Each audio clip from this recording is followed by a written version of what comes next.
Everybody.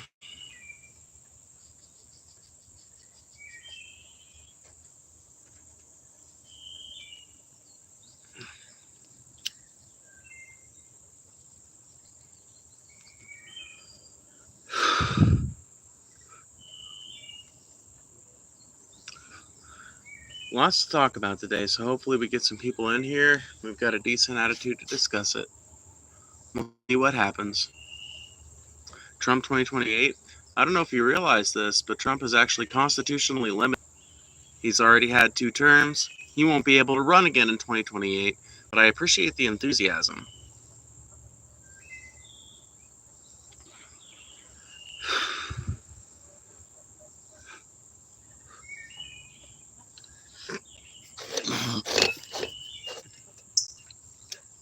What's up, Big Blaze?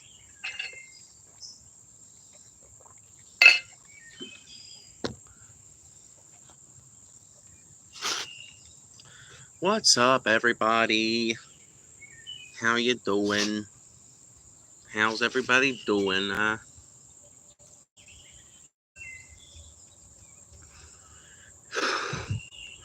Bro, JD Vance? JD Vance is a political non-starter. Even Trump has said JD Vance isn't his successor. He was asked about it directly, and like, no. No, JD's a good politician, but I wouldn't go that far. Something like that.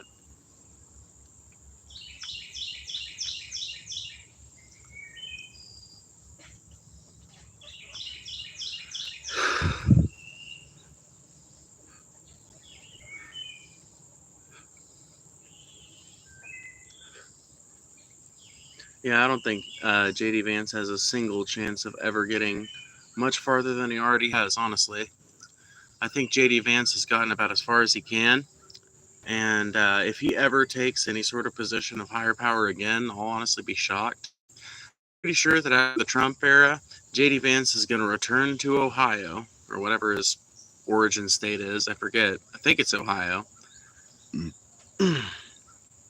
But there's no doubt in my mind that after the Trump era, JD Vance is going to return to Ohio and continue being a senator there. And he'll probably be one of these forever politicians that just gets elected and elected and elected again off the basis of old school Trump support. But after the era of Trump ends, I personally predict that there's going to be a rejection of the kind of Trumpist attitude by a lot of people in America.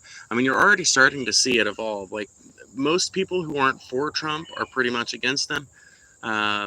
And most people who are against Trump are pretty loud, vocal, and vociferous about it. And now you're starting to see cracks in the armor of MAGA as well. You're starting to see more and more people saying, can we really be supporting this guy when he's obstructing the release of the Epstein files? I mean, can we really support this guy when he's unconstitutionally locking people up and engaging in this, like, targeted campaign against Mexican people and brown people and shit? Anybody who looks vaguely Mexican or South American? A lot of people are starting to question whether or not they voted the right way in 2024. Now, I would tell those people that they didn't have a very good choice, so they don't really need to feel that bad about their vote. But I would also tell them that if you're dissatisfied with the performance of the Republican Party and their willingness to adopt demagogues like Donald Trump, and you also can't stomach the Democratic Party, like me, maybe it's time we start a third way. Maybe it's time we start thinking about an independent movement.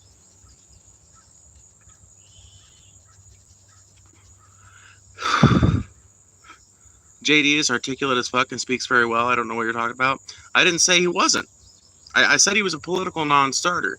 And the reason I said that is because he is. The reason I said he's a political non-starter is because even Donald Trump does not see him replacing him in the era of Trumpism. If anything, Ivanka Trump or somebody like that, one of Trump's sons maybe, would be more likely to take his father's place. But I don't think I don't think JD Vance is going to be able to conquer, because JD Vance does not have what Trump has. JD Vance does, like, yeah, that's the thing. That's part of the problem, right? Right, Corey, is that he's too articulate, he's too well spoken. Trump is none of those things. Trump is not articulate. Trump is not well spoken. Trump doesn't have an extensive vocabulary. Trump is not cool under pressure. I mean, he is, but in a very loud and boisterous way. JD Vance is cool under pressure, but in an like aloof kind of, I'm not really worried about this, I'm not even taking you seriously kind of way. He does not have. Can some people or MAGA in the chat please back me up on this? Hands up in the chat if you'd vote for JD Vance, and thumbs down in the chat if you wouldn't. Because I just don't think there are that many MAGAs out there that see what they see in Trump in JD Vance.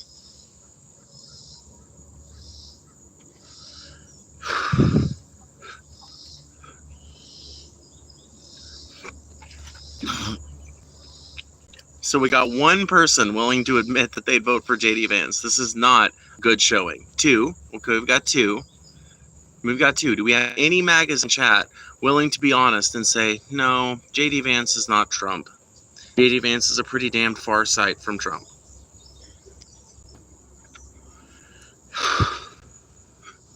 Gotta have somebody off in here, right? There's got to be at least one MAGA that recognizes that JD Vance is the political non-starter that Donald Trump describes him as.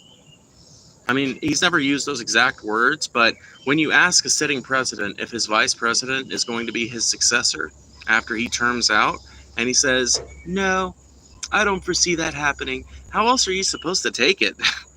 How else are you supposed to take it? I would also add that JD Vance has really never expressed any presidential desires. So people keep throwing JD Vance into the ring. We don't even know if JD Vance wants the fucking position. Like, you guys don't even know if JD Vance wants the fucking job to begin with. It could be that JD Vance was willing to be Donald Trump's president, or I'm sorry, to be Donald Trump's vice president, but is not willing to take on the office of presidency independently. That he doesn't want to run for it, he doesn't want to campaign for it. What if that's the case? What if he just plain doesn't want it? See, that's another thing I feel like people aren't really considering, is the fact that, like, they're just assuming that things are going to go the way they assume, but this is one of those cases where I don't really see the reason for it. I don't see why anybody on the Republican right or anybody else would be saying JD Vance is going to be Trump's successor, because number one, JD Vance doesn't have any of the character traits that make Trump a memorable politician, that makes him something that stands out on the right. And number two, I think JD Vance is way too left-leaning on a lot of his shit. And that's just the truth about him. If you look at his fucking record as a state politician, he is way, way, way, way, way further to the left than a lot of Republicans. Way more reasonable dude than a lot of Republicans. It just does not make any sense to me that the party of mass deportations and reversing gay marriage and reversing abortion and everything like that would vote for it, who is functionally a Democrat in a red tie. Which I get, the Republican in a blue tie, but still. He's a political non-entity.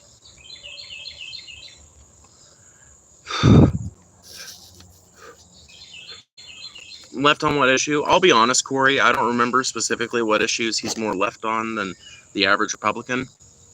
I just remember learning that about him in the early days of his being announced as VP. I wouldn't be able to tell you specifically what positions. Maybe that's a failure of mine. But I simply do not remember.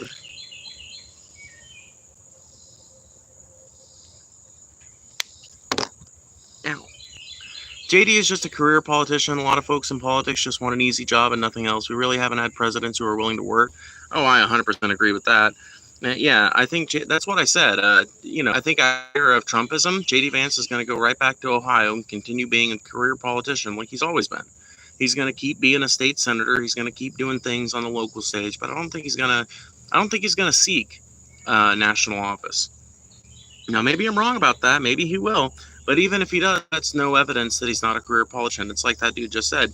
We haven't had a president in a long-ass time that actually wanted to work for the American people. We've had plenty of presidents that want to work, quote-unquote, as in that want to work toward the benefit of billionaires, as in want to work toward the benefit of the military-industrial complex. We've had plenty of presidents that are willing to engage in that kind of work.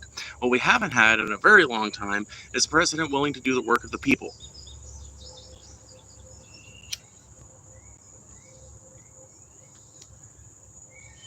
By the way, there's 50 people in here. Make sure you guys are hitting that like button. Every single time you hit that like button is another chance for the stream to become even more interesting by virtue of its becoming more participatory. And that's the second best way that you can help the stream, is just by participating in chat, asking interesting questions, engaging in the. Trump has skyrocketed prices that we've never seen, and we blame Trump for it all because he's the worst president in U.S. history. I mean, I don't think he is the worst president in U.S. history, honestly. I like the inflation that's going on right now. A lot of it was happening under Biden, but Trump has accelerated it through a needless tariff war. But that's the thing. Republicans are way, way, way more outwardly pro-business. They're way more outwardly pro-corporate. And so that's the kind of policy people expect out of them, right? When the Republicans favor the corporate, it's not a betrayal. When the Democrats do, it's seen as a betrayal because they talk all this grand shit about standing up for the working class.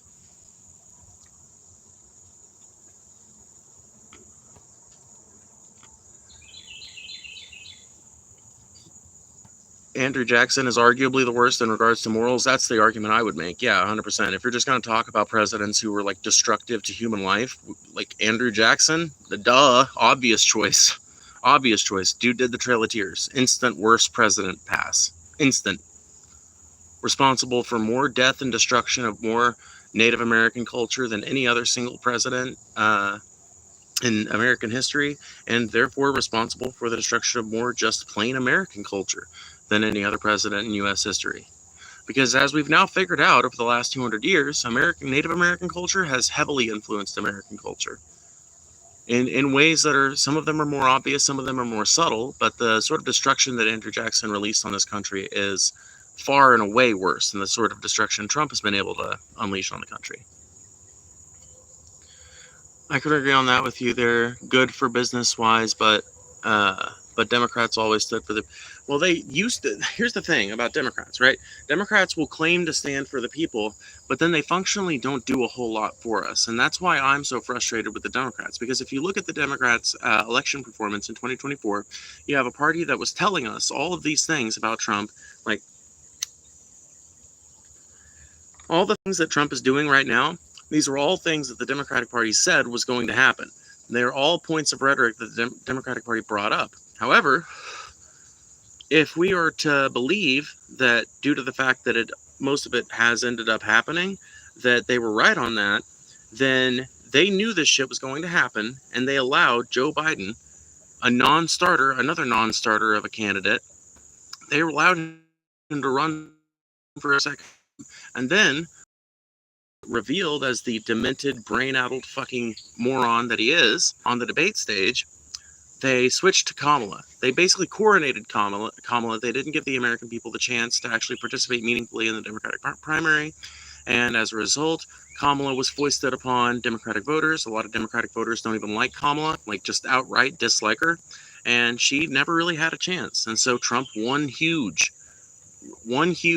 because nobody, like, people looked at the history of the Democratic Party over the last 4 years and they were like, nah fam, I'm good.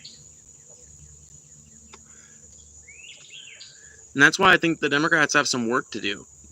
They need to stop worrying so much about getting rid of politicians like Zoran Mamdani, and they need to start worrying about how to emulate politicians like him. They need to start figuring out how to get more politicians like that guy into the ranks of their power structure, and they need to actually fucking refocus on issues that matter to regular working class people. And when I say refocus on them, I don't just mean in rhetoric. It is very easy for Democrats to come out and talk a big game about all the economic progress that they're going to make for the working class, but it is much harder for them to actually stand up and do something about it. And that's what they're going to have to start doing if they're to win back the votes of people like me.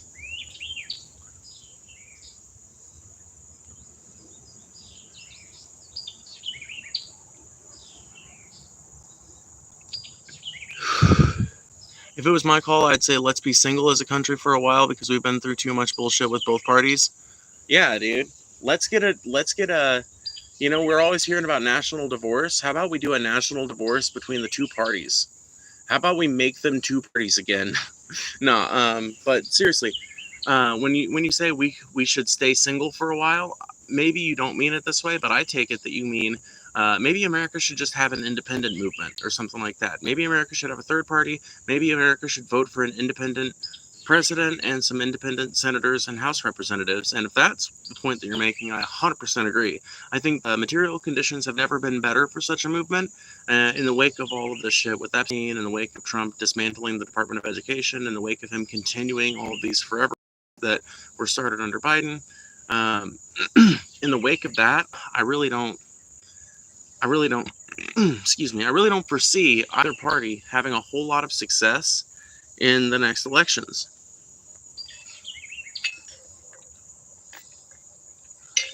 I think the 2028 elections are going to be historically underattended unless there is a powerful third-party movement or a powerful independent movement.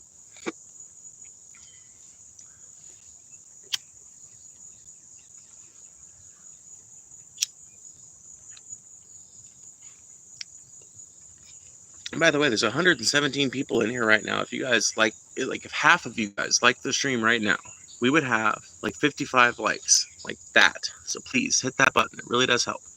Every single time you hit that button is another chance for the stream to get even more interesting by virtue of its chat becoming more participatory.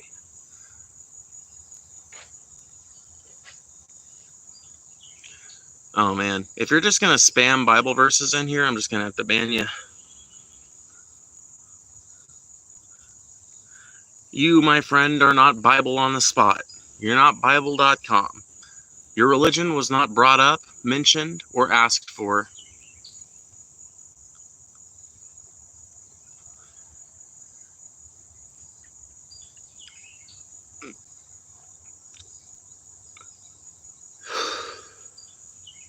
Ban you too? No, you want it too bad. Man. MAGA meltdown in trans streamer's chat because she dares to criticize Daddy Trump. MAGA meltdown. Come here, everybody. Come see the MAGA meltdown going on in trans streamer Phoebe Ophi's chat.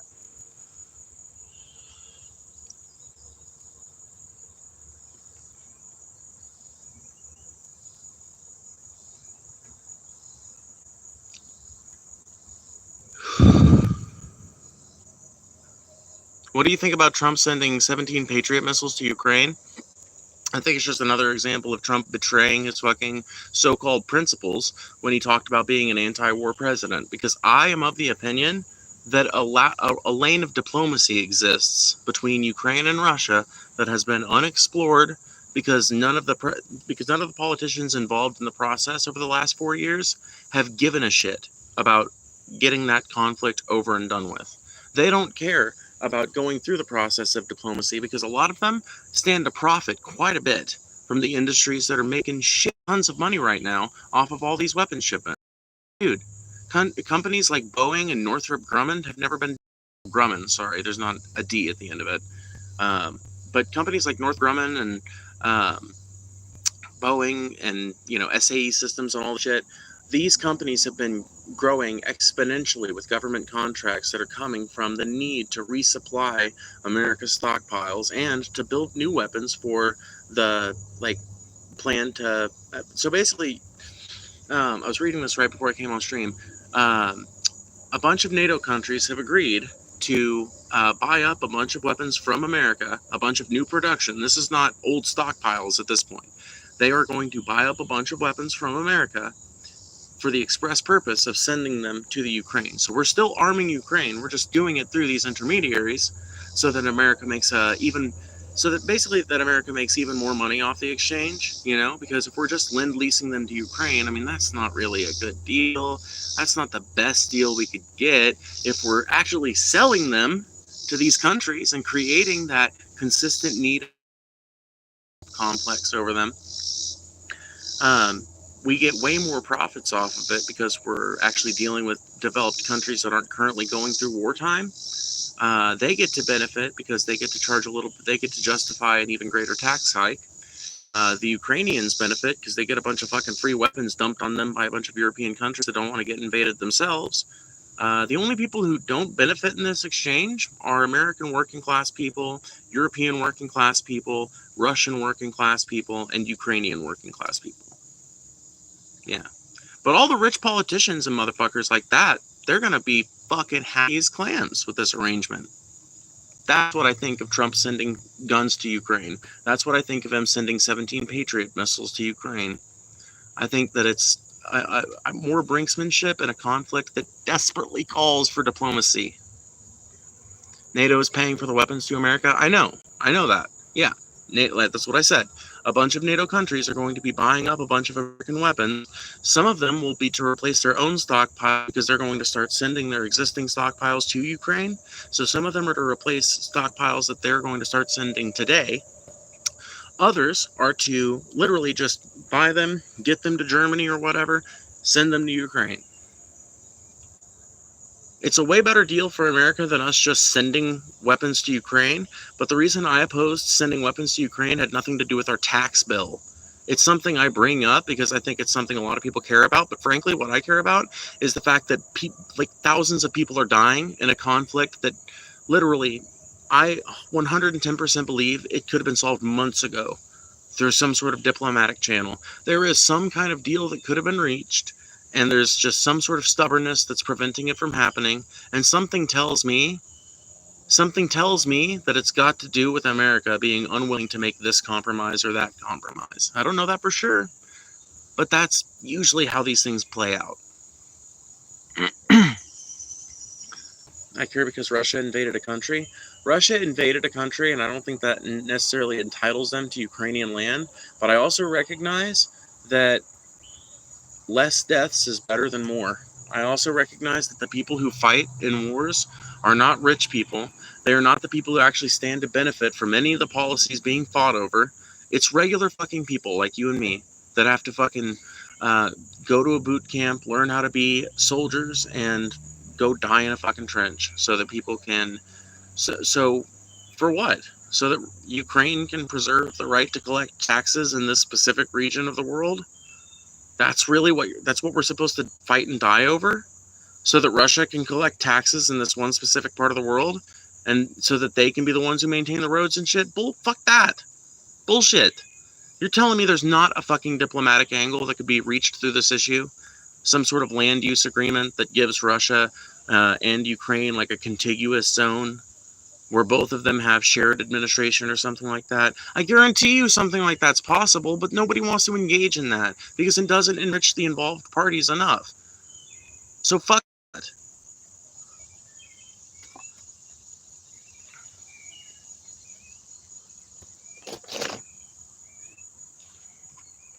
Last stream I watched of yours, you got banned and the stream ended. What do you think about that?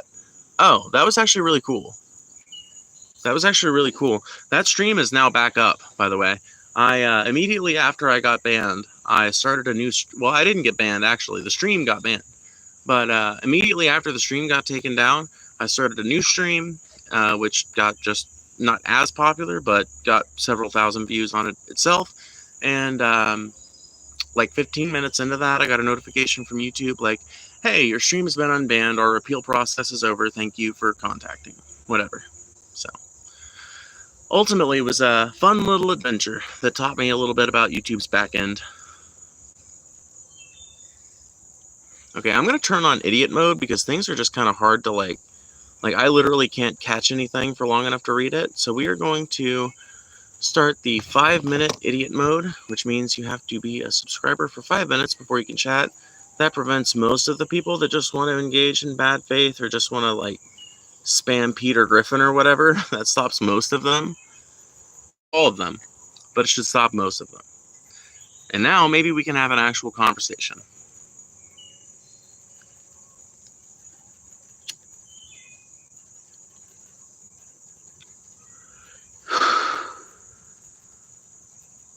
Beta vibes. Can somebody that's younger than me explain to me this beta alpha shit? What's your take on Palestine? I think, well, okay, it might sound kind of hypocritical because I was just calling for diplomacy, but I think that Israel has crossed a line that needs to be met with military action. Sorry. I think that not only do I think the U.S. should stop supplying Israel, I think we should turn the tanks on them.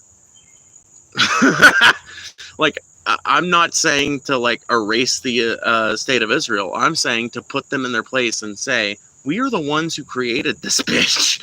We own this place. You are here because we let you be here. There's no such thing as an Israeli tank. There are American tanks with Israeli modifications. And if you guys are going to continue to fuck people up in other countries for no reason other than your own desire to be imperialistic shitballs, then we're going to not only stop supplying you, but we will erase your state from having any sort of fucking control over any of this population.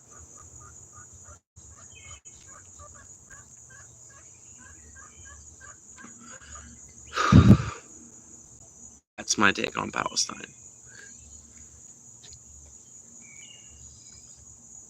And after something like that happens, let it be governed by a UN fucking led coalition, basically, that ensures that Jewish people are taken care of and that Arab people are taken care of. That people in the region are taken care of, regardless of their religious identity or racial ethnicity.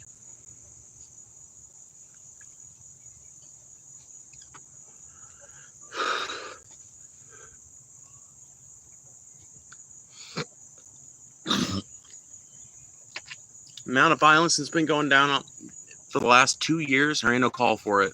Reminds me exactly of the type of shit that was happening after 9/11, and I was way too young to see it as it was unfolding, but I saw the aftermath of it as a young person, and I have read extensively about it, watched a lot of the newsreels from back then. A lot of the media from back then kind of conveys the attitude.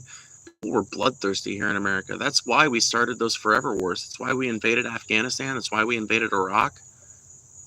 Bloodthirst. Endless amounts of bloodthirst. It was monstrous when we did it, and it's monstrous when they're doing it right now. There ain't no call for the kind of violence that's been going on in that place for the last 2 fucking years. Ain't no call for it.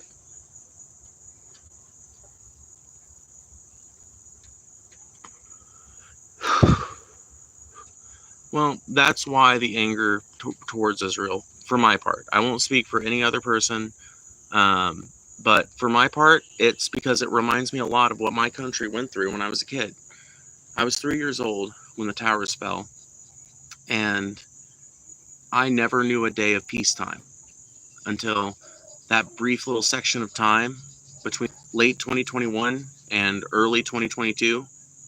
There was a brief section of like 4 or 5 months when the United States was not involved in any way in any global conflicts. Well, except Israel and its ongoing oppression of the Palestinians, but we've been involved in that for the last 70 years, so why would that stop? And if you look at it in that way, then no American has lived a day of peacetime in about 70 years. But leaving that aside, I had never known a day of America not being involved in some kind of major armed conflict. And when I see Israel engaging in this kind of thing 2 years later, to a people that have now been reduced to a tiny fucking specter of what they once were, who are now so heavily packed into the communities where they're forced to live, that there's not enough resources to go around and people are just dying in big bait traps. It's unethical. I understand the fucking anger. I understand that there was a fucking tragedy committed by a terrorist group against this country, but I don't think that entitles that country to let blood rain from the skies for as long as they want it to. That's monstrous. An eye for an eye leaves the whole world blind.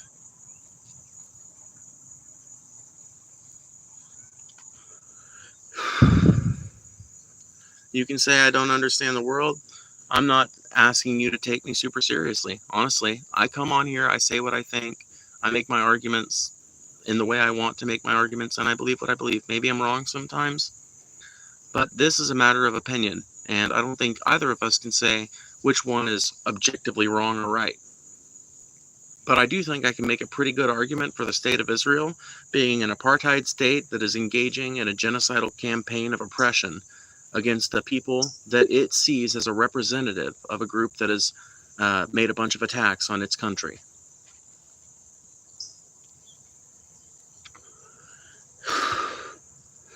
I can get behind that. Well, that's all it is. It's not that I hate. Please don't get me wrong. I am not an anti-Semite. I love Jewish people. I would not be alive here today if it weren't for a Jewish dirty kid that taught me how to live on the road and not die somewhere stranded in my minivan, not knowing how to save myself. If it hadn't been for that person traveling with me for a cumulative total of like a year, spread out over multiple different, we'd get together, travel for 2 months, then I'd drop them off somewhere and go travel for a few more months, winter up, meet back up in the spring, you know?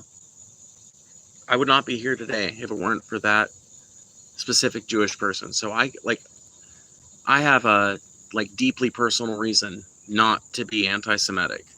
I am totally for the Jewish people having a guaranteed national homeland, because I understand that there's a sort of generational oppression that's happened there that hasn't happened anywhere else, that hasn't happened to any other group. So I'm totally fine with some kind of Israel existing. What I'm not fine with is genociding people to make it happen.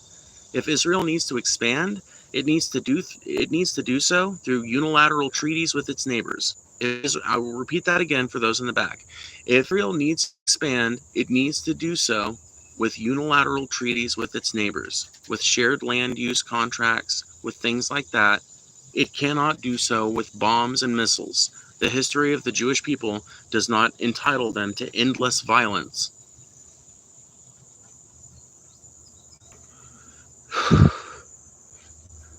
I'm on your side, but don't you think people in Ukraine would want the superior air defense systems to protect against Russia's civil attacks on hospitals, etc.? Yeah, no, I get the need. That's the thing that's fucked up about it, right? Is I can't criticize it from any other angle from, I think we need to do diplomacy. I think we need to just end all of this shit completely by going for the diplomatic angle, right? Because I can't say we just need to cut off weapons shipments and say fuck them. Because I know saying fuck them means kids get to die in hospitals and shit. Because I know saying fuck them means that this might go from a war where mostly missiles are attacking other missiles and it's mostly a bunch of fucking robot parts and shit flying around to a war where, you know, like, civilians are dying at an even higher rate. It's already a fucking war with a lot of civilian casualties. Let's be fucking frank. So it's just like, it's one of those solutions. It's one of those problems, rather, that you really can only have one solution to and not sound completely heartless, in my opinion. And that is, we need diplomacy now. It is not fair that Russian working class people are being conscripted from all over Russia and sent to die in fucking Ukraine because Putin wants to expand or whatever the fuck. It is not. It is also not fair that Ukraine and Ukrainian working people are getting sent to die on those same front lines to defend what? Ukraine's ability to control that land down there? Functionally for what? You know, and so I think diplomacy is the only angle that you can take and not sound heartless, because just cutting off the weapon shipments sight unseen, saying fuck them, you're just asking Ukraine to be subsumed by Russia at that point.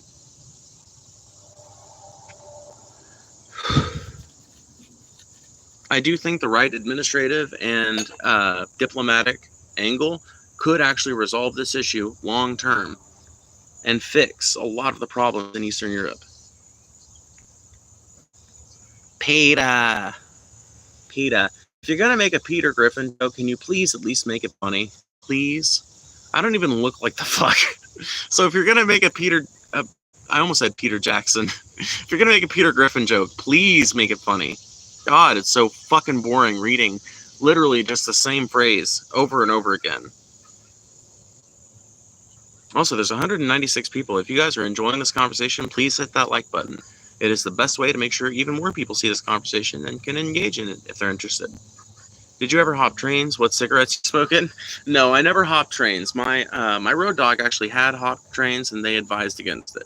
They heavily advised against it. They were like, you don't want to do that shit. You don't want to meet them types of people, usually. You don't want to have them types of experiences. Train cops are not always friendly people, you know. I was warned heavily against train hopping. I did hitchhike a couple of times when my van broke down. And I, other than that, like road shit I did all the bum stuff, basically, other than train hopping. I jugged for gas if I was like doing a long haul trip or something like that, usually I would busk. So I have to have an acoustic guitar, usually in the like back of the frame, and it'll be sitting behind me when I'm filming in the little office trailer that I got. But right now, obviously, I'm outside, so I don't have access to it. But yeah, so we only dumpster dived a couple of times. I was just thinking of other like articles of interest in bum stuff, thinking about what other stuff I've done, and like we only like dumpster dive like a total of like 3 times, I think. Although one time we didn't actually have to dive so much as just like wait out, which was nice. How old are you, if I may ask? I'll be 27 next month.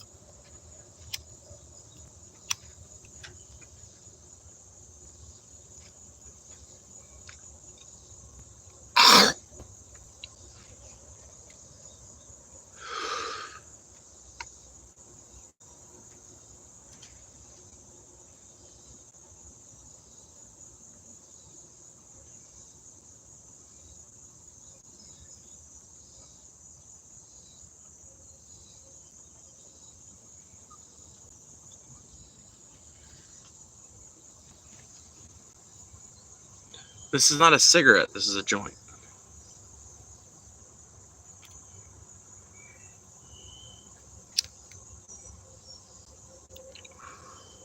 Anyway, what were we talking about? Oh, yeah. And another thing I think about Trump and Ukraine is that it's a complete fucking reversal of his policy. Because you remember at the beginning of the Trump campaign, it was all, Zelensky's not cooperating, Zelensky's being too stubborn, Zelensky doesn't want a good deal, Zelensky doesn't know a good deal when he sees one. And now, it's all, I just don't understand why Putin is doing this. We have a pleasant conversation, and then bam, the missiles go on during the night. And it's just like, how the fuck did this position change so broadly in his mind? You know, like, say this about Trump. Say whatever else you want about him. He is an authoritarian. He is a fascist. But you know what else he is? Clearly a human being. Because the motherfucker flip-flops. He just does. And that's a human trait. Like, people will fucking use it to call out politicians and be like, this motherfucker doesn't believe in anything. I do think that Trump believes in some things. But I also think that Trump has evolving positions, which is something that I kind of have to give him credit for. Even though I'm a leftist, right? Even though I don't like Trump all that much, it's kind of something I have to give the old coot credit for, is the fact that he will change his position over time. Now, and granted, like, it's something I think that is worth noting, even if he's changing his position from what I think is a pretty moronic position to a good position, or what I think is a good position to a pretty moronic position. Being a human isn't a virtue. I think it kind of is when people are making the like, I don't know. I think it depends, right? Because, I mean, you understand, Pigmercy, you're a mod over here. I do a lot of outreach to the MAGA community because I still feel like there's a lot of just regular, everyday, normal people going around trolling about MAGA, you know? So I do a lot of outreach to the MAGA community over here.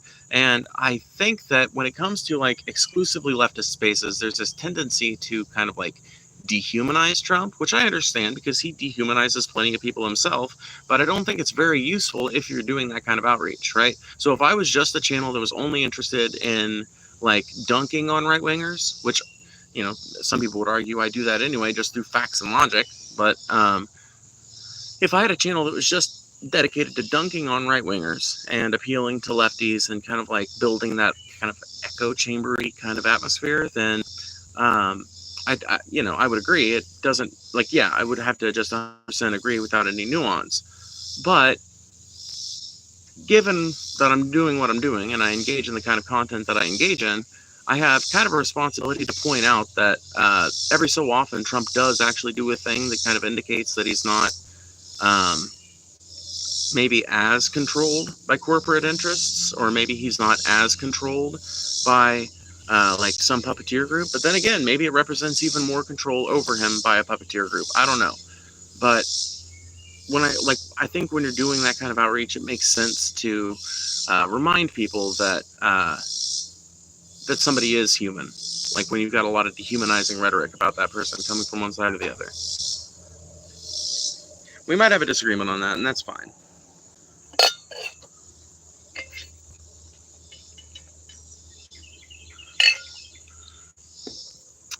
I can't look up virtue right now.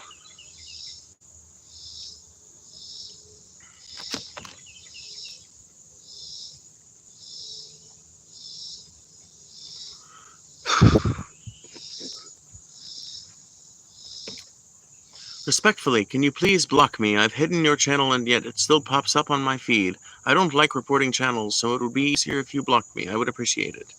I mean, even if I block you, it's not gonna like prevent you from showing up on my feed. So if you just hit the don't recommend button, that should work for you.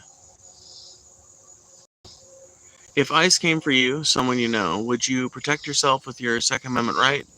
Just seeing as ICE is a militia, so, well, here's the thing. When it comes to government forces that are, like, coming at you, the Second Amendment is, in theory, meant to protect us from a tyrannical government, but in practice, the federal government's got a lot more might than we do. In practice, the federal government's always got more people that they can throw at the problem. They've always got more rounds that they can throw at the problem. They've always got more money that they can throw at the problem. And so the power dynamic is really off balance there. So no, I don't think I would, no. I'll just be honest. I don't really think that I would be the first person to do that in a situation like that. Not how I would choose to fight it. I would say that if somebody was in that position, they would be better off organizing with people that they are locked up with and fighting collectively that way. And I would also obviously recommend that those people try their best to find the best lawyer that they can, because there's, like, honestly, in the wake of all this mass deportation shit that Trump's been doing, these big ass ICE raids, there's been a lot of lawyers who have kind of come out and been like, hey, we'll do like pro bono immigration cases. If you're fucking like a legal citizen and you're able to be here, please hit us up because we know that this is happening. I just think that, like, when you're talking about actually standing up to the U.S. government, there's probably not a whole lot of options on the armed route. But if you want to do something like a peaceful sit-in, and you just, like, don't leave public spaces and make it a fucking nuisance to drive around for 2 months, we could literally change the country with something like that. If we brought 10 million people down to bear on Washington, D.C. and Wall Street in a peaceful way, in an organized way, and just took up every fucking sidewalk and every ounce of the street that we fucking possibly can, and just made it a fucking giant epicenter of, like, I don't know, bohemian goodness, I think that politicians would probably tolerate that for about a week before they were like, okay, what are your demands? What do you need? Let's get the representatives from all these different communities that are represented here, and let's hash this out into actual legislation, because we can't fucking handle this shit anymore. I can't even get to my mansion in 30 minutes, and it's fucking 2 miles away.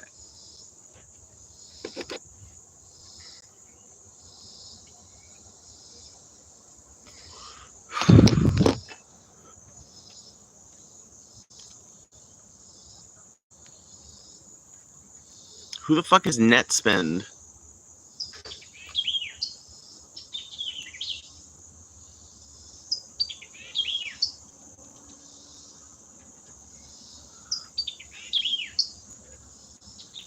I don't even see a person named NetSpend. Part of me thinks you guys are just trolling me.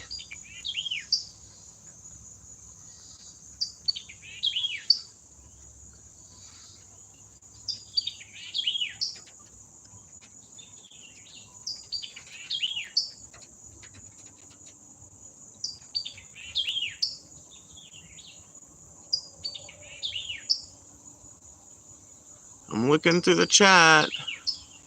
I don't see anybody with that name.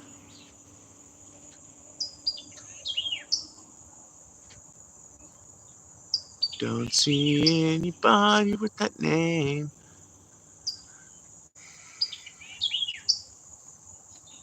Zoomer rapper, they're just spamming nonsense, I think. Okay, cool. Dope.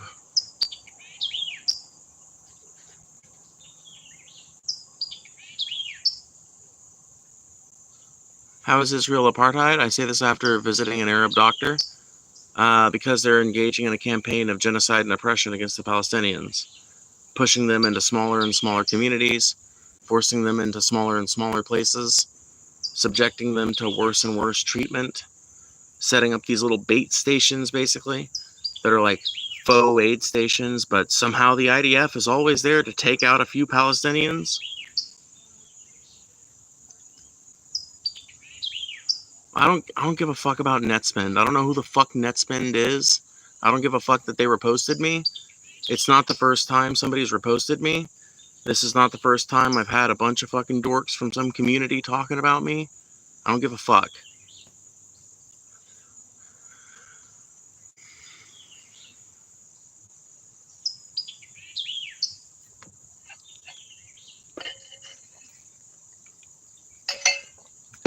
Bro, that's not Hamas. That's the fucking AP.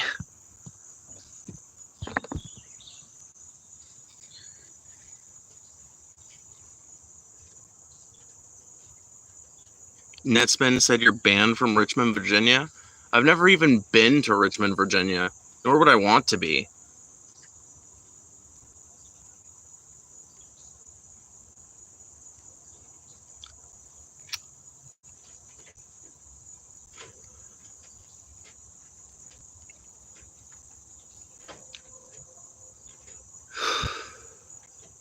Yeah, please, ban the Netspend, people. I'm sick of reading comments about it in my chat. I don't know who the fuck this is. I don't care to know who the fuck this is.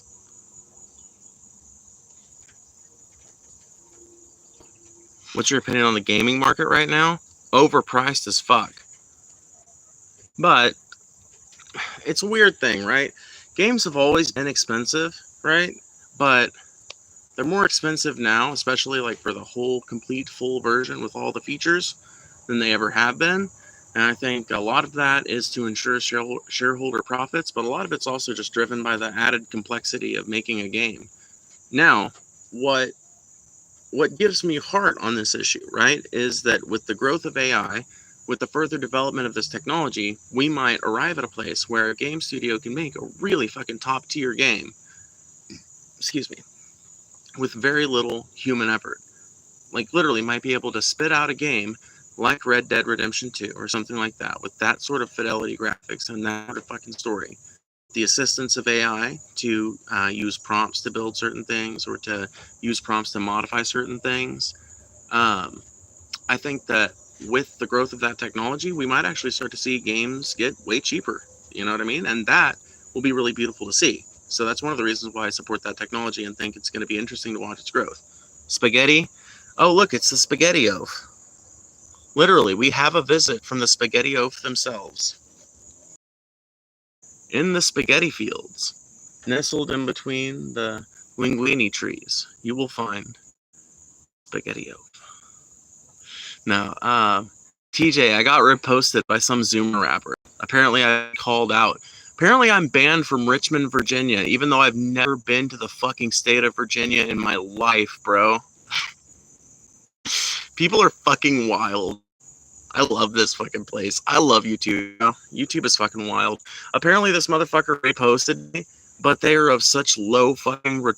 They're of such low.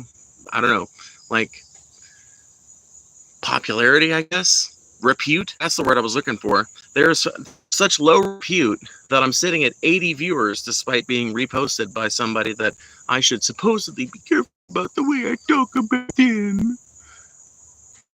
I don't give a fuck. This person doesn't give a fuck about me. They, if anything, if this is even fucking true, they have found them in me a temporary distraction that will last about as long as it takes them to have another or something like that. And for that, God bless them. I'm glad that they're getting entertainment. Spaghetti shirt. I wish I had. I only have one spaghetti strap top, and a spaghetti strap on it broke. One of them. So I had to retie. Like I had to tie it together and shit, and it looks all jank now. And I kind of like. I like wearing it on the one hand because it kind of makes me feel like a dirty kid again, but on the other hand, it kind of makes me feel like a fucking like trashy, I guess. But whatever. He's trying to get clout on your name. That's fucking hilarious. If that's fucking true, that is fucking hilarious, bro. That is beyond funny. Bro, I'm a fucking 4,500 subscriber fucking nothing streamer that solicits super chats sitting in the back, like sitting in her backyard. Speaking of which, please send a super chat if you want to make sure your question gets answered. I read every single one as long as it doesn't violate the TOS. AI will unfortunately be good for corporations trying to copy games that set the trends, but also good for those small indie studios that can't afford to pay people for all the different roles. That's kind of the angle that I'm focusing on, right? I understand that it's going to affect corporations as well. I understand that corporations are going to profit from it pretty heavily, like in addition to, but I look at a massive amount of added benefit to all these indie game studios, which are now limited functionally only by their imagination. They can create some kind of asset and use AI prompting to refine it. They can create something, an asset from AI, and then use their own skills to refine it. I see it working both ways. I could see like whole levels being able to be created with AI point, but I think to give it that human touch, like the dominant form of this technology, I imagine we're going to see take precedence in the gaming like development world is going to be generative AI that allows you to modify a creation or make a creation that can be modified. YouTube is a melting pot with the majority being idiots.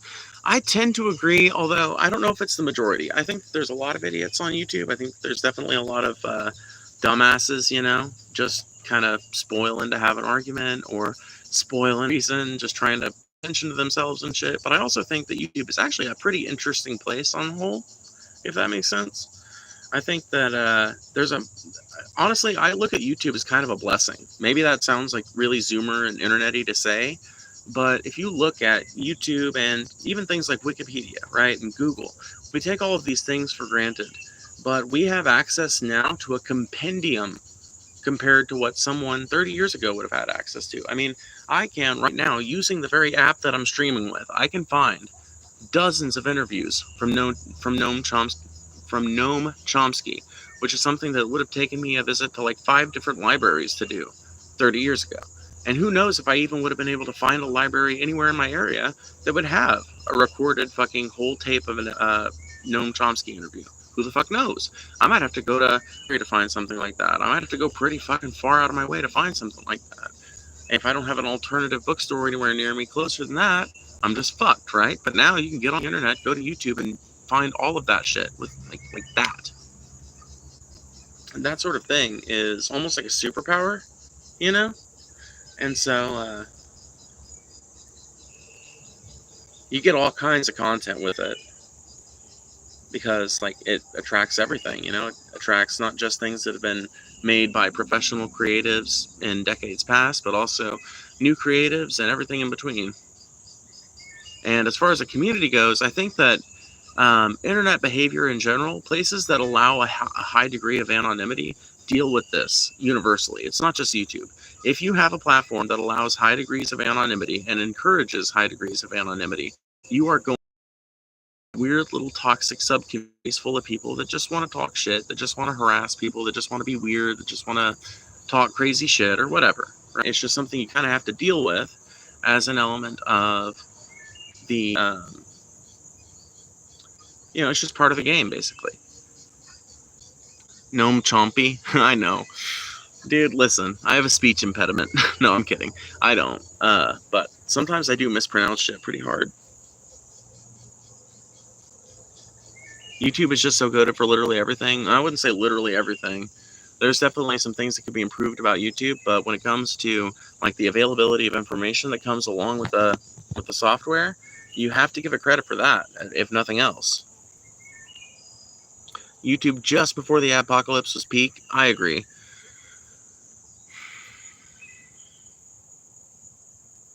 Did we finally get rid of all the fucking net spend people? Thank goodness.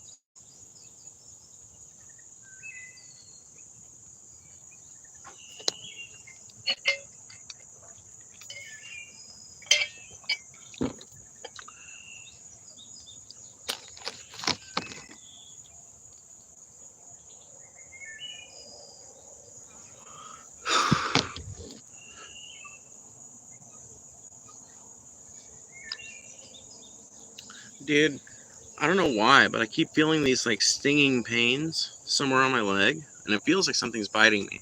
But I feel like it might just be like induced anxiety from the fact that I'm used to being bitten around this time sitting down here at night. But I actually sprayed bug spray, so I don't actually think I am getting bitten. I think I'm just experiencing the psychosomatic sensation of thinking that I'm being bitten, where in fact I'm actually just sitting, chilling, not being bitten at all, protected, as it were, from the insect bites. Interesting. That's Ben. Who cares about his gay ass? Oh, dude, Casey, you didn't hear? Apparently, I was reposted. I don't even know what they said, other than that they said I was banned in Richmond, Virginia, which I don't know if the idea is that Netspin banned me or what. But I've never wanted to go to fucking Richmond, Virginia, and I've never been to Richmond, Virginia, so I just think it's hilarious. It's just like so specific, you know, of all the places.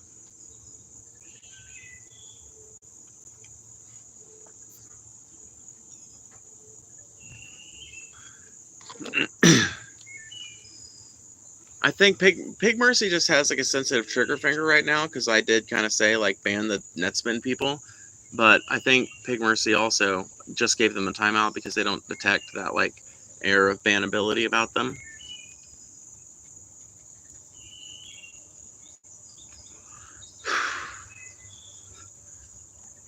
In any case, do we still want to talk about the Ukraine war thing, or do we want to move on to the education department, or what do we want to talk about, y'all? Looks like you spun a net around those wide man shoulders. Yes, you're 100% right. Now get your ass banned.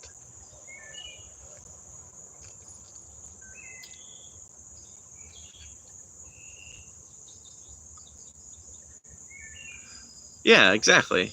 I know, Pig Mercy. You're fine. Yeah, you're just being consistent. So many problems to discuss. Well, that's the beautiful thing about being an activist. And I think it was Derek Jensen that pointed this out one time. The beautiful thing about being an activist is that you can always take a break and you can always stop talking about it. Don't worry, the problem will be there when you get back. It's almost ominous, really, because what it implies is that humanity is one big, long story rolling failure that never really manages to fix its problems long term. But I think that history has actually shown something a little brighter than that. I think human beings do fix our problems long term. That's kind of the problem, is that we fix our problems long term and we create our problems short term. We create our problems short term as fuck. I mean, we went from being a population that didn't really put out that many pollutants to literally like climate changingly bad polluters in like 80 years. Not even 80 years. It happened in like 60 years. Over the course of just like a generation, people went from the most polluting things in their communities were the factories and like, I mean, I guess that's it. Yeah, the factories, right? Residential homes produce some pollutants because people burned coal a lot and a lot of people burned wood for heat. So, um, but like the combined output was way less than what happened when we switched to cars and like ACified our homes and started building more of them in less hospitable environments, et cetera, et cetera, et cetera.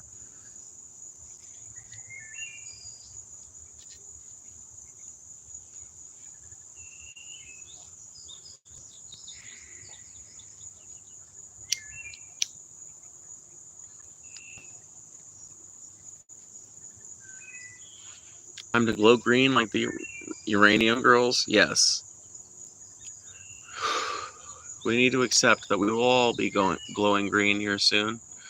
No, I don't think we'll all be glowing green, but I do think that we're all going to be pretty fucked pretty here soon, or rather, here pretty soon. I think here pretty soon we're all going to be pretty well fucked when it comes to like resource management, because we just haven't been very responsible or efficient with it. We haven't been doing really good things with the resources we manage. We throw a shit ton of stuff away that could be recycled but we throw it away because there's just no recycling infrastructure for it. We throw away shit instead of getting it repaired because there's just not a decent repair infrastructure for it. Um, Shit's getting pretty dire if you think about like, and man, problems, right, are so interconnected. Problems are so interconnected because I was just thinking about how, part of the reason why repair infrastructure, when it comes to appliances and electronics, things like that, part of the reason why that's so bad is because those little small businesses that do that kind of work pretty much only exist in big cities. They used to exist in small towns too. Now, granted, it might be like two places that do that sort of thing, and they all do, a bunch of different stuff. But you had those too. And a lot of small American towns, you don't even have that anymore. So your options for sending something off to be repaired is to send it off to be repaired. You don't have somebody that you can just like show up at their shop, drop it off, come back 2 weeks later, and it's fixed. And, like when I think about why that's a problem, I think about, well, it's the fact that corporations have like done so well when it comes to outcompeting small businesses and shit, and they've been able to take advantage of so many different tax laws and loopholes and things like that. It's the death of the downtown and the like purchasing of these properties by investment firms that keep them up as a matter of investment, but don't actually want to rent them out because they don't want to alter the value of them in any way. It's a lot of stuff, right? Just goes to show you how fucking interconnected these problems are. It's crazy to think about.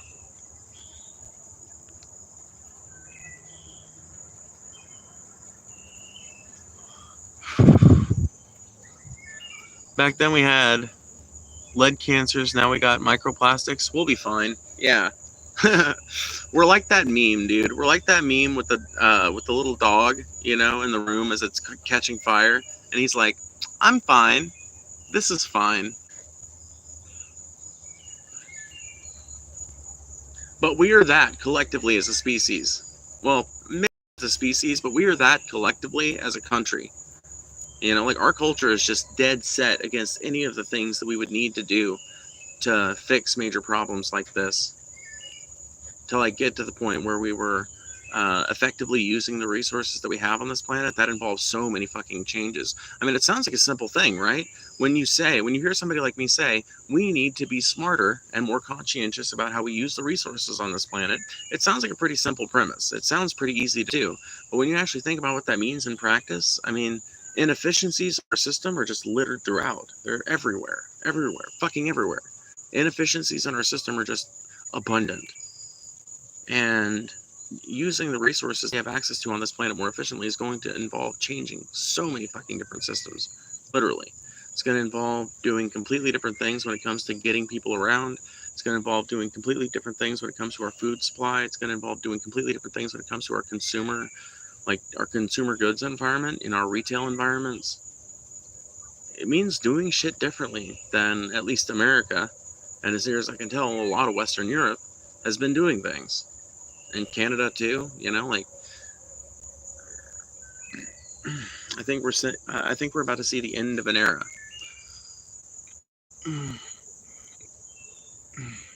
Excuse me.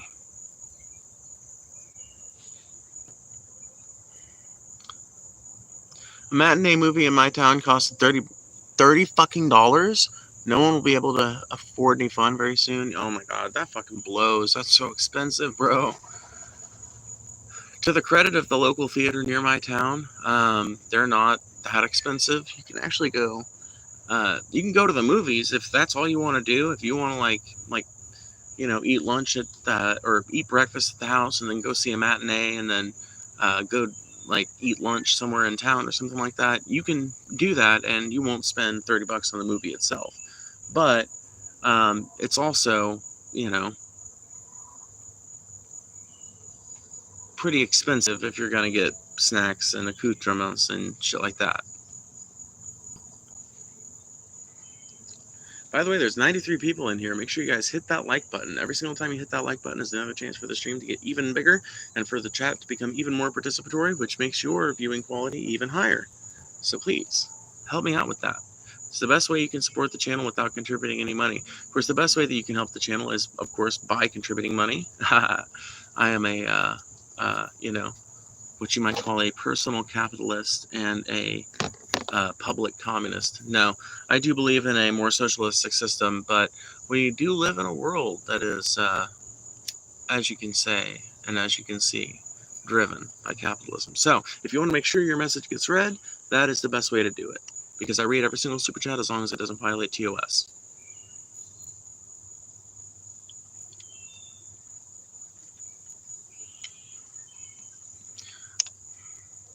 Only the small theaters in my city are gone. Only chains, no dollar theaters anymore. Yeah, it's the same way where I'm from, too. When you hit that, can I take a hit from it? Or when you light it, rather?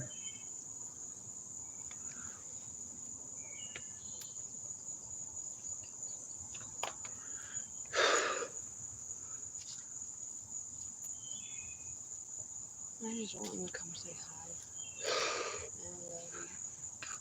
Hi, bud. Ah, fuckers, fuck you. I love you, baby. And now I'm just saying that to my lovely friend Casey, if they're on right now. As far as Hunter says, socialism does not work, though. My parents are Cuban and it sucks there right now. My understanding is that a lot of the reason why it sucks in Cuba, in what ways that it does suck, my understanding is a lot of that's driven by America's intervention. But I will say, when I say I advocate for a more socialistic system, we proved last night that I really don't understand that well the difference between communism and socialism. When I say I want a more socialistic system, I want a system where basic needs are met, no matter what economic position you're in, where the matter of you having housing and like basic food supply and shit like that is not a matter of whether or not you can find work. It's a matter of being that is part of our society, right? I think that those things should be guaranteed. I think that luxuries and things that human beings don't really need, like things that we can live without, can be left up to the market. I think that that's probably a pretty good compromise position between what I see human beings eventually evolving into, which is a pretty equitable resource-based society that, like resource-based economy kind of framework where people can get what they need and what they want, and where things are allocated on a come first serve waiting list basis, unless you're talking about consumer goods, in which case I guess it's still basically that way, yeah. But anyway, I don't see us being able to transition to some kind of like decommodified perfect society tomorrow. But I do think we could transition to a market socialist economy tomorrow. And I think that there's a few steps we can take that are major steps towards that. And the ones that I've been preaching lately is number one, universal health care. Number two, infrastructure renewal with an eye towards public transit, a high-speed rail system, housing reform that makes land a habitable thing universally, that like basically gives land rights to the people who currently live in those places and gives them the option to transfer them to someone else or to like bequeath it to their kids after they're gone. Make a way more equitable land distribution system in this country that is not based on looking at land as a commodity, that is not based on the premise of collecting rents, that is not based on the premise of extracting value from land alone. Because I think that that system encourages a lot of fucking corruption and a lot of malfeasance. It's also just not a very fucking fair system. It allows one person to basically own an entire neighborhood and to extract value from it merely by their like owning a document that says they own it and should extract value from it. Like that doesn't make any fucking sense to me. And I don't think it makes a whole lot of sense to most people unless you're a landlord or somebody who works for one. And the fifth thing would be a food stipend. Fuck food stamps. Let's do a food stipend universally for everybody, or universally for everybody making less than 150K or something. I don't know what would be a good number to set it at, but make it a universal thing that subsidizes on the basis of like that uses some sort of matrix that considers cost of living in the local area and that person's yearly earnings potential after taxes, and spits out a number that gives them the ability to pay for groceries and shit without them having to dig into the money that they earn through their job. This is probably the most unpopular of the ideas that I've spat out so far. If when I look at the chat, I imagine the one people are going to have the most problem with is the food stipend. But maybe I'm wrong. Let's see.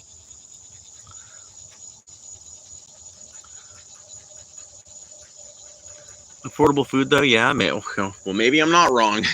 Hell, What do I know?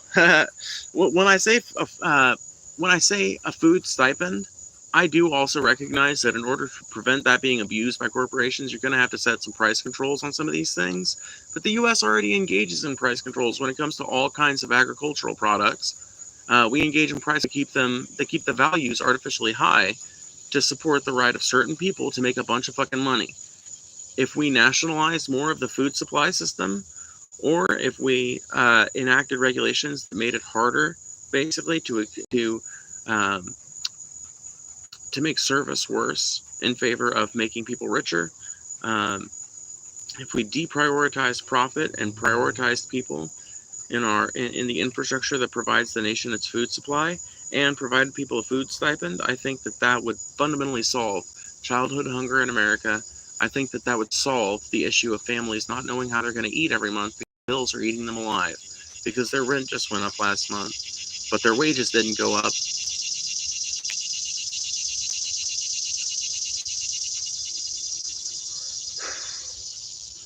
Plus, in my opinion, it gets rid of the whole welfare queen argument when it comes to food stamps. Okay, you think there's a bunch of people abusing food stamps, getting a bunch that they shouldn't get because they don't deserve it or whatever the fuck? Okay, we give it to everybody. Everybody that's not making so much that it would be silly to give them an extra $500 a month to buy food with, you know? And we started out at some baseline amount that we know, like, here, based on what grocery prices are right now and what they're estimated to stay at, given regulations to be implemented. We're going to set that as like a baseline level that every American needs, no matter where they're living, to be able to afford food. And yes, that baseline amount is going to give a lot of people in red states and things like that an advantage, because they're going to get proportionally way more, due to the cost of living differences. They're going to end up getting probably more proportionally than somebody who, lives in a place where that's more truly representative of a baseline. But that just means that the cost of living adjustments are made, and people in the West Coast end up not getting that baseline. They end up getting something higher up on the scale to account for the difference in cost of living. But I think it's a system that works out well, right? I think it's a system that would get a lot of people out of fucking crushing poverty. I think it's a system that would allow a lot of people to start saving money again, which is a major problem that Americans have had for fucking decades.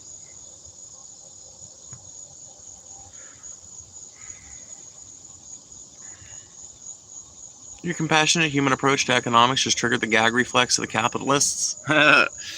Yeah, that's true. I do have a rather compassionate approach to economics, don't I? I don't know. It's funny, you know? Compassionate. That's not usually the word that people, at least people on the right, associate with crazy anarchists like myself. Usually they prefer way harsher terminology. Not saying that you're a right-winger. I know that you're not. But, I do ultimately think that my ideology is a pretty compassionate one. Maybe it's not the right one. Maybe I don't know what the fuck I'm talking about when it comes to economics, but I do know this much.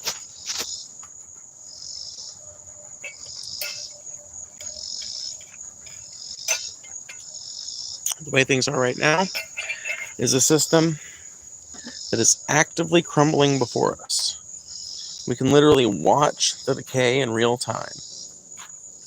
We can see its demise playing out. The question becomes, what system do we put in its place? Do we just rebuild this flawed system that has led to so many negative outcomes? Or do we figure out a better way to do things? And personally, I'm a big fan of the idea of figuring out a better way to do things before we get to the point where capitalism just utterly, tragically falls and fails, and nobody can afford to buy anything. Like, literally, nobody can afford to buy anything. I would like to see us improve the situation before there are breadlines. But if I know America, we won't make it that far.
Okay.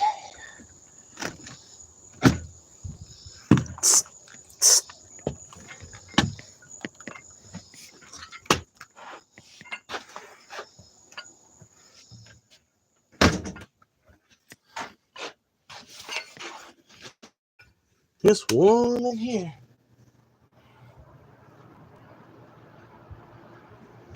Mighty warm. Oh.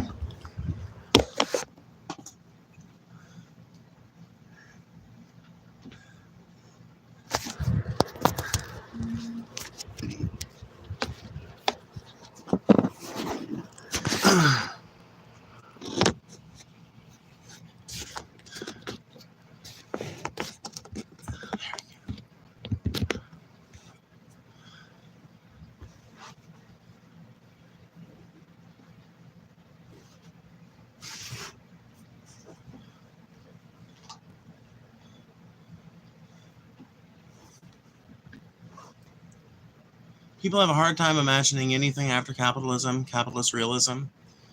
Yeah, I tend to agree with that. But I think that's mostly a problem of imagination. I think that's something that the bourgeoisie have been complicit in, because it behooves them to drive us all crazy by depriving us of our imaginations. Ultimately, they stand to benefit from that arrangement, and so it's something that they encourage to a huge degree. Because, like I said, they stand to benefit from it. If they can prevent you from imagining a world that might exist without the idea of having to extract rent from somebody merely because they're living somewhere, if they can convince you to not imagine a world where people don't have to struggle for food because it's just a necessity that's provided for everybody and people are encouraged to grow their own gardens and grow their own food, they don't want you thinking about any of these solutions that put the power back in the hands of actual regular working class people, because that's not the path of most profit. That's not the path of highest profit, so it's the path that they least want to pursue.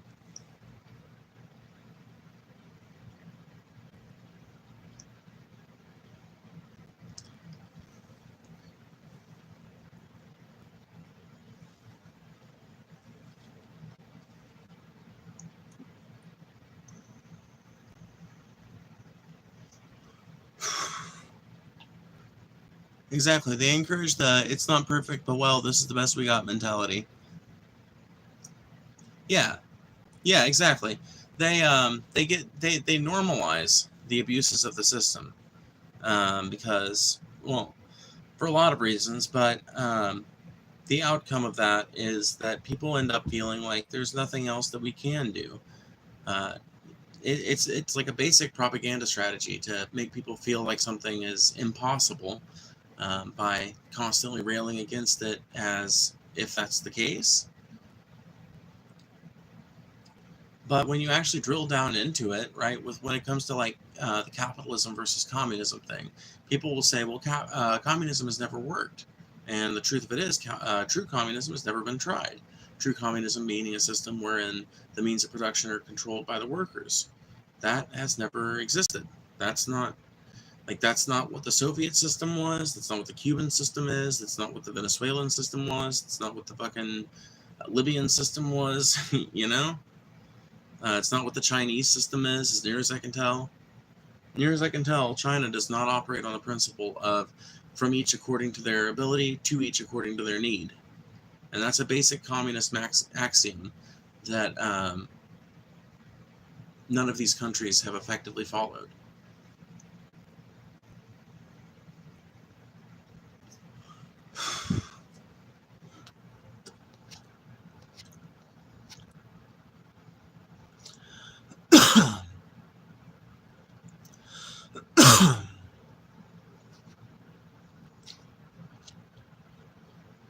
Basic food shouldn't be a commodity. Change my mind? I can't. I literally can't change your mind because you're 100% objectively right. A societal concept that includes predetermined behavior norms that is expected from the prescripted. Next. Yeah. Yeah, 100%. Yeah. That's actually a really great way to put it. That's funny because that's what I've been defining woman as for a while. That's what I've been defining woman as for a while, and it's interesting to hear it put in different language. So that's cool. Good to know I'm not the only one who makes that argument. But it is, literally, it's just a social concept. It's a concept. It's not a thing that's reflected by, like, genetics and genes and shit. As proven by the fact that there have been all kinds of different standards for what a woman is throughout the years. All sorts of different roles that person has had to take. I am going to have to get off here soon because because dinner just got done. But we've got a few minutes to hang out. So if anybody else wants to send a super chat, we're sitting at $4.99. Now, we will be back later. We usually are. Usually around 10 p.m. But if anybody else wants to super chat while I'm still around, you got like 5 or 10 minutes or so. If anybody wants a special request from the guitar, that's something you can super chat for as well. Do you consider yourself a woman? Yeah, 100%. Let's see what got hidden. Gay! I'm actually unhiding that. That's actually... whatever. They're just being silly. Nobody that actually hates queer people just hops in the chat and says, gay! You know? That's like... that. I don't know. It's just like high school level shit. It's not... you can't be like an actual, like, dedicated troll. And that's what you come with, you know?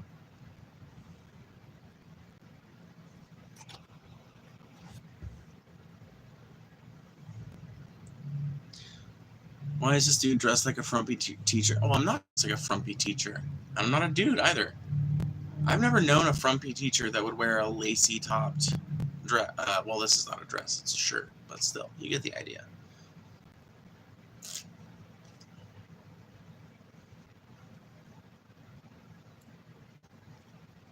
No, I'm not. I don't even remember what I said, Tyson. I don't even remember.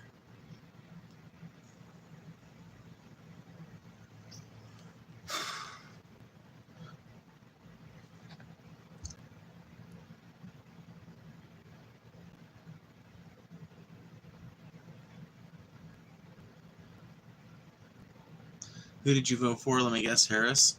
Not at all. I was part of the majority of American voters last year who were eligible but did not vote.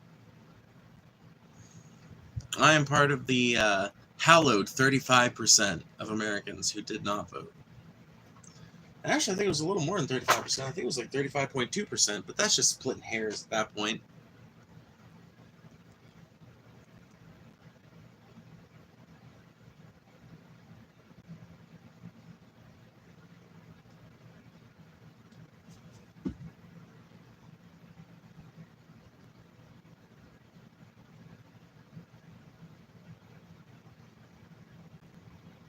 I forgot Kamala Harris existed until now.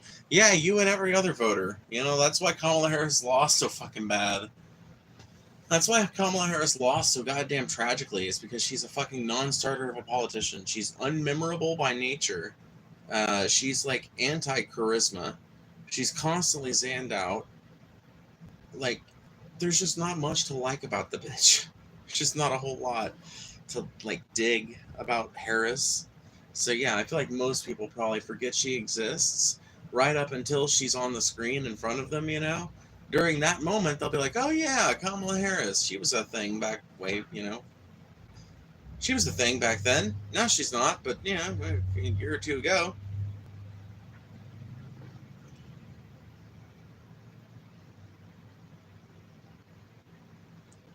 Is that vape 5%? Yes, it is. Kamala's so last election cycle. Oh yeah, Kamala's so last election cycle. Well, she literally is, yeah. But Kamala's also just not a very memorable politician. You know, it's just like the difference between a person like Kamala and a person like Bernie. A person who didn't have any momentum behind them and a person who had profound momentum behind them. You know, like, just spy the differences out.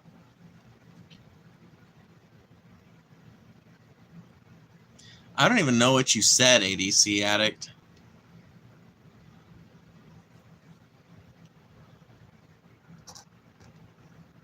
DNC tanked when they sank Bernie's campaign. It was the evil timeline from then on. Yeah, I mean, that's when the DNC decided to be a part of the fucking evil population. That's when they decided to That's when they decided to be fascists. That's when they decided to be complicit in Trumpism. That is when they decided, like the 2016 election year and election cycle was one of the last times that a bunch of Democratic voters are ever going to vote for the Democratic Party. And the DNC has not been able to cope with that ever since. They lost a necessary edge over the Republican Party way back when, and they have not made up for it yet.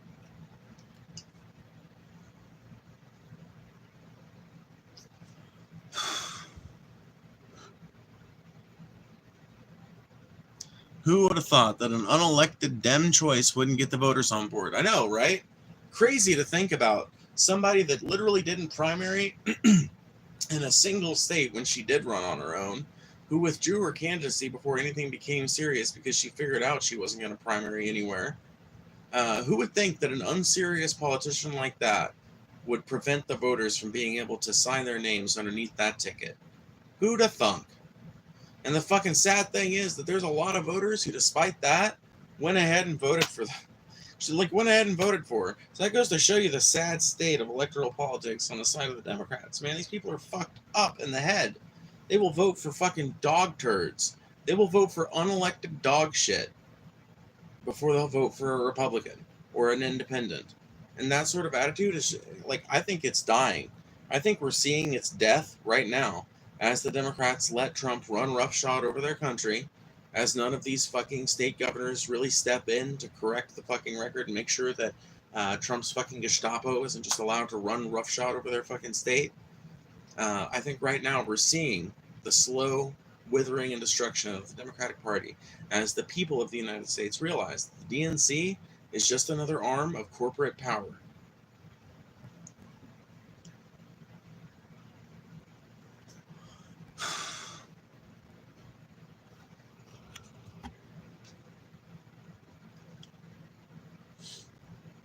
Man, ADC addict, you got a whole lot of hate in your heart, bud. I hope someday